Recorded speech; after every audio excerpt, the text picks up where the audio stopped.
That's what all of that is about. So that's the white supremacists letting us know.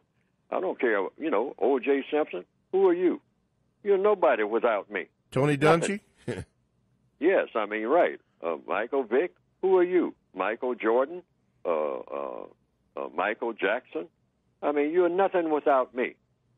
I'm going to keep you a boy, and if you want to be anything other than a boy, then I will help you to make you into a girl. Put on a dress, and I'll give you a movie and whatnot. White supremacy.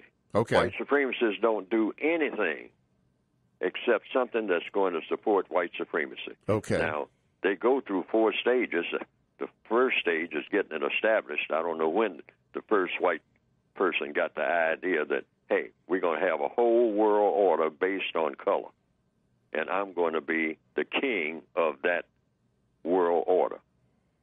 So, at some time in the past, somebody did it. Some people said it was 400 to 500 years ago. Some people say 600 years.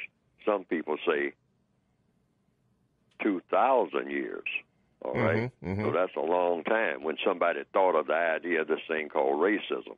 Somebody white thought it up and put it into action.